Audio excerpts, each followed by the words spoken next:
Our reading is from Luke chapter 9 verses 28 to 36, and as Bob said, it's a bit weird. Just before this, Jesus has been trying to get his disciples to understand what's about to happen to him as he goes down to Jerusalem. And so the reading starts this way.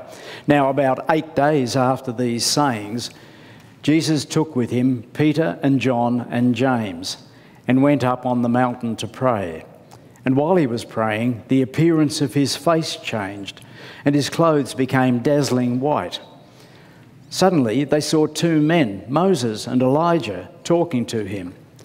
They appeared in glory and were speaking of his departure, which he was about to accomplish in Jerusalem.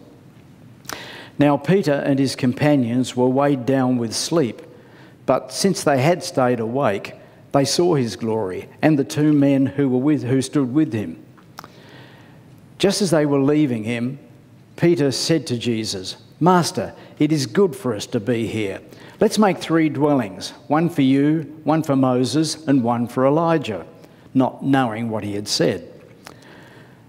While he was saying this, a cloud came and overshadowed them, and they were terrified as they entered the cloud. Then from the cloud a voice said, "This is my son, my chosen. Listen to him."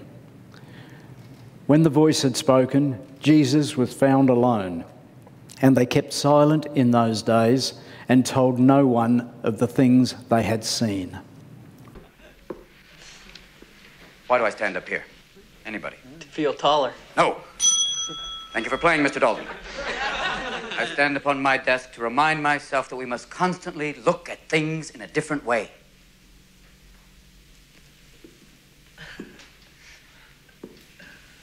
See, the world looks very different from up here. You don't believe me? Come see for yourselves. Come on. Come on. Just when you think you know something, you have to look at it in another way. Even though it may seem silly or wrong, you must try. Now, when you read, don't just consider what the author thinks. Consider what you think. Boys, you must strive to find your own voice, because the longer you wait to begin, the less likely you are to find it at all. Thoreau said most men lead lives of quiet desperation. Don't be resigned to that. Break out.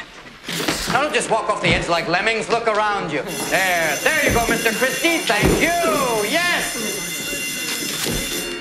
Dare to strike out and find new ground. The students are all in the back rows, and Keating leaps up onto his desk. Keating: "Why do I stand up here? Anybody?" Charlie: "To feel taller." Keating: "No!" Then kicking the bell on the table with his foot. Keating: "Thank you for playing, Mr. Dalton.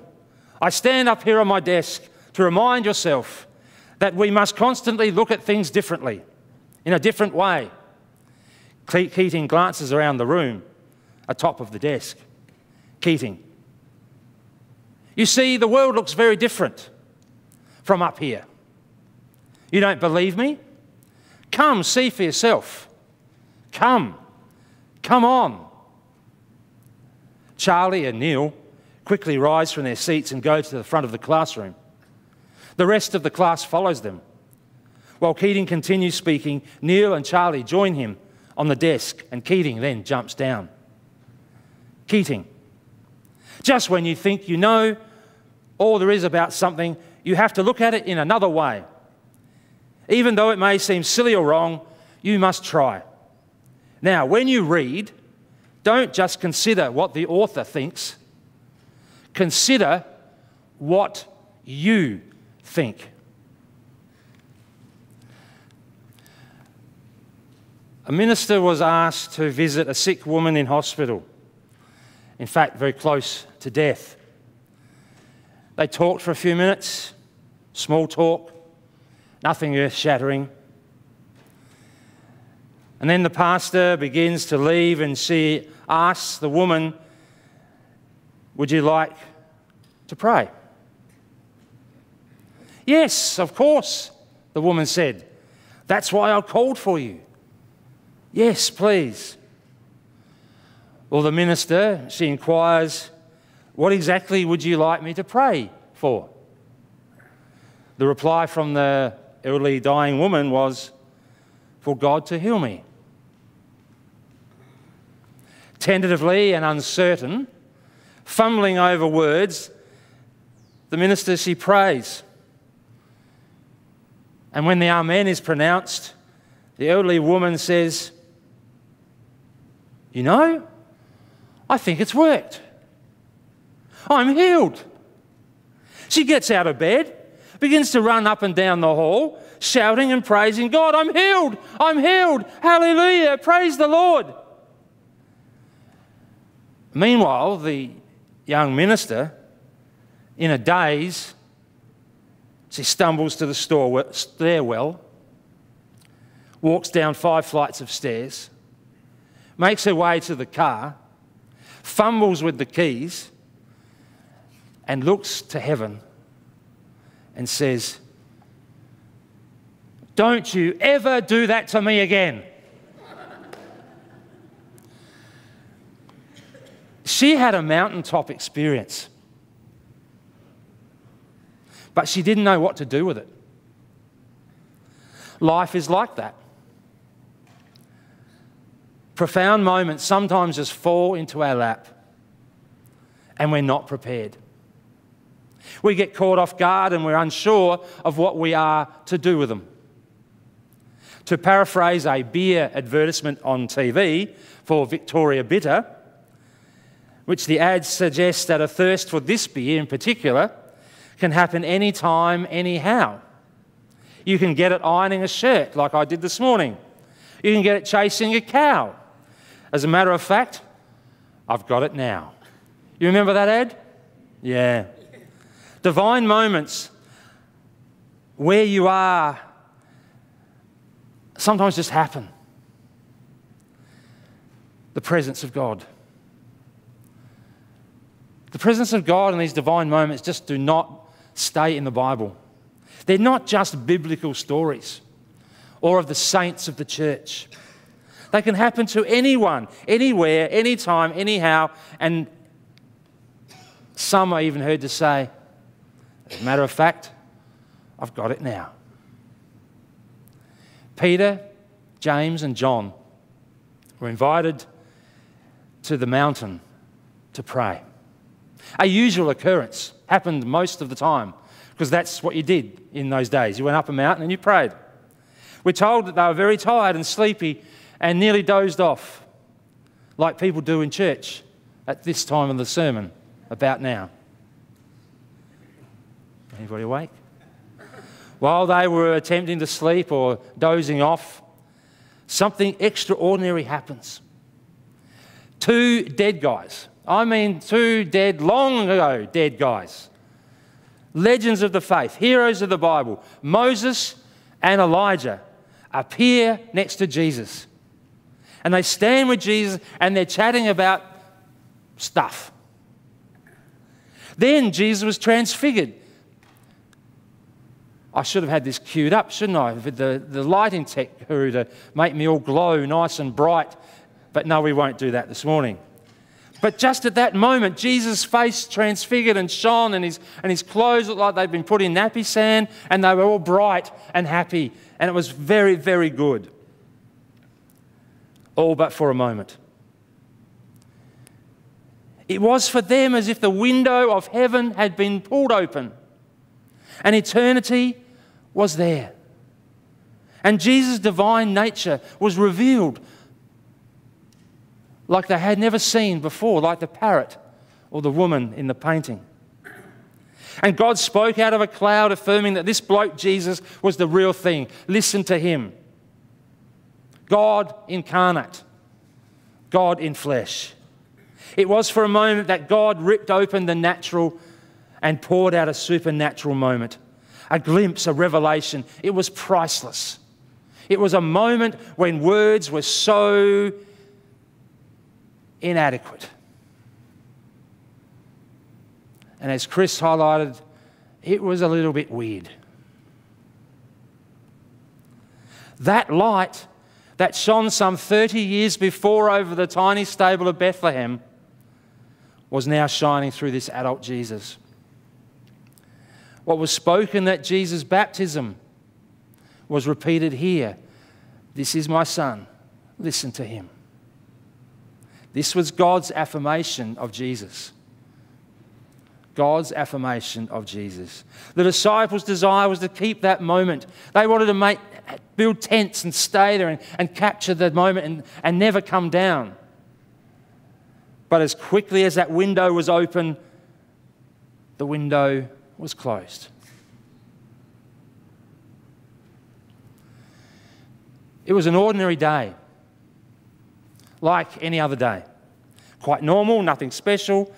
The place, the people, the occasions were the same. It was a warm day. It was a sunny day. And it was about lunchtime. It was like any other Wednesday. And yet that Wednesday was the day that I saw Jesus. We were gathered in the college chapel at Park and Wesley College for our weekly service, worship service and Holy Communion. It was ordinary. It's like we'd done every other Wednesday. The lecturer was probably the same, who was the preacher, very academic and very systematic in his approach, and quite boring. Well, maybe. I can't actually recall the sermon. But we were led through the Holy Communion liturgy, the prayers, which again was all normal. Very familiar. I had thoughts about what was for lunch. I had thoughts about, should I be studying rather than sitting here in this same old worship experience? This repetitious, compulsory event of Bible college, Wednesday lunchtime, chapel service. Very ordinary. Yet in an instant, my wandering mind was jolted back to the present, when the lecturer assumed the position of serving Holy Communion. Well, he broke the bread and stretched his arms outwards. And it was here, at that moment, that I saw Jesus, illuminated and in all his glory. What I saw from behind this man, this ordinary bloke, was an aura, a presence. I believed it to be Jesus inviting me to partake in the body and wine of Christ, to be reaffirmed in my call to ministry and affirmation of my faith. No one else saw what I saw. No one. But Jesus was there saying, come. And I wept. Now, I wept inwardly, of course, because you don't weep outwardly, a bloke at Bible college. Yeah, so I just wept on the inside. Otherwise, everyone would think that I was a bit of a nut. But it was at that moment that God decided to reveal God's self to me in a way that I will never forget. I wanted that moment to last. I wanted to stay there because that was a special moment. It felt like eternity. I was totally unprepared. It just happened. You see, the Transfiguration story, it can be pulled apart. We can analyse the picture of Raphael's painting and talk about who are the people, what are they doing, why is Jesus floating, what's Moses got to do with it, Elijah and all that sort of stuff. We can talk about the voice of God booming from the clouds of an affirmation of God. Listen to him, believe in him. But you may recall that mountains and clouds are synonymous with God speaking in the Old Testament. Remember, Moses goes up to the mountain to get the 10 Commandments. There's a cloud and the voice of God. Elijah also hears the voice of God up a mountain in clouds. Jesus takes Peter, James and John up a mountain, and there's clouds and voices from heaven. Yet I think this story, this transfiguration story, particularly at the Sunday before we start the period of Lent, which starts with Ash Wednesday this week. For us non-Jewish, educated, upper middle class Australians, in that God has chosen this moment to reveal Jesus' full nature to ordinary blokes, to ordinary people, in an ordinary time. Jesus was revealed to me when I least expected it, when I was totally unprepared for it. I didn't look for Jesus. I didn't conjure up the emotion. I didn't whip up a frenzy of emotional worship or anything like that. I didn't even pray to have a revelation. It just happened. It's like the VB ad, the beer ad. As a matter of fact, I've got it now. The story of the Transfiguration, the story of that young pastor, my story, all have in common is this: nobody was expecting what they got. Total surprise. And that makes it an epiphany, a sacred revelation, a gift, and a moment of grace. Today's point is that God finds us. God finds us when we least expect it.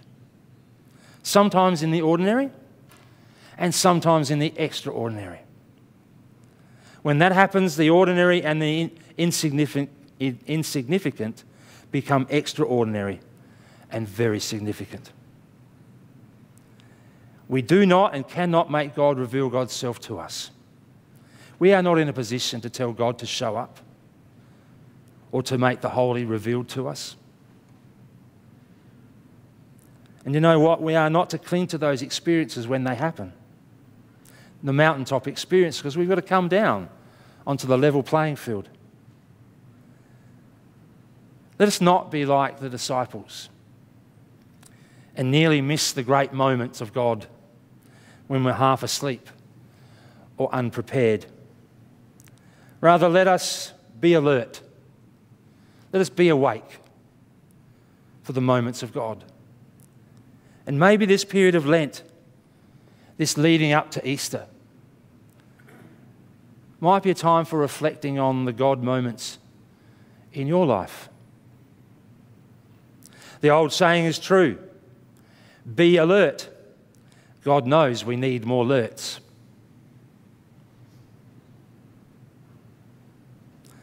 A poem to conclude. Through clouds of wonderment, of uncertainty, of anxiety sometimes, still we hear the voice of God proclaiming the presence of Christ in the midst of our day-to-day living. This is my child, the chosen one. Listen to him. We pause. What do we hear? What hopes do we hold? How is life changed by this experience of knowing we live in the presence of God's chosen one? What happened to us since these words were first written? What transfiguration moments have played with us on this path? What hopes has God held in us? And how have these hopes grown and changed us? If we were to write them again, what words would we use? How do we perceive Christ present in this different world? The season closes. Another begins with its journey, leading to a cross, and through that cross to new life. But there is much we must encounter before we reach that empty tomb. Take these hopes, birthed in the memory of God's tender, firm voice, proclaiming that whatever we are in the presence of God.